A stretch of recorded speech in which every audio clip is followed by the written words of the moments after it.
பெருந்தலைவர் காமராஜ் காட்டிய பாதையிலே பயணித்துக் கொண்டிருக்கின்ற ஸ்தாபன காங்கிரஸ் பல கோரிக்கைகளை மத்திய மாநில அரசுக்கு வைத்துக் கொண்டிருக்கிறது. இன்றைய கோரிக்கையாக தமிழக அரசுக்கு முதியோர் ஓய்வூதிய திட்டத்தை சீர்படுத்த வேண்டி ஒரு கோரிக்கை வைக்கிறது.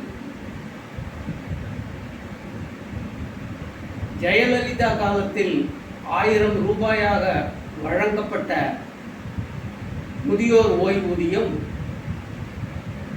ஸ்டாலின் வந்த பிறகு 1200 ரூபாயாக உயர்த்தி கொடுக்கப்பட்டது. எல்லோரும் சந்தோஷப்பட்டனர். ஆனால் அது முறையாக செயல்படுத்தப்படவில்லை என்பதை இப்போது ஸ்தாபன காங்கிரஸ் முதல்வரிடம் வைக்கிறது.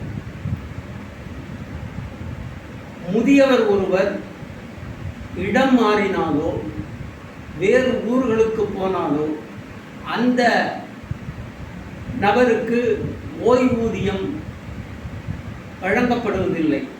சாதாரணமாக இஎம்ஓ எனப்படும் மணி ஆர்டர் மூலமாக இந்த ஓய்வூதியம் முதியவர்களுக்கு வழங்கப்பட்டு வந்தது.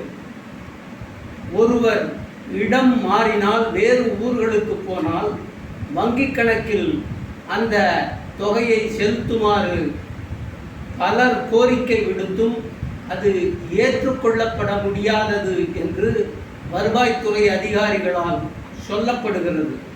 ஆகவே பல 1000 பேர் இது மாதிரி வெளியூர்களுக்கு இடம்பெயர்ந்தவர்கள் அந்த ஓய்வூதியத்தை பெற முடியாமல் இருக்கின்றனர்.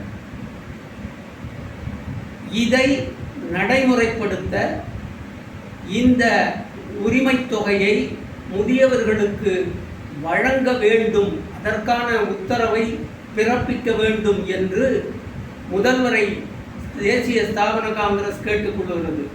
என்ற தனிப்பட்ட விஷயங்களை நான் நடத்துகின்ற மின்னஞ்சல் பத்திரிகையான தேசபக்தனில் என்னுடைய தனிப்பட்ட முறை ஓய்வூதியத்தை பற்றி எழுதப் போகிறேன்.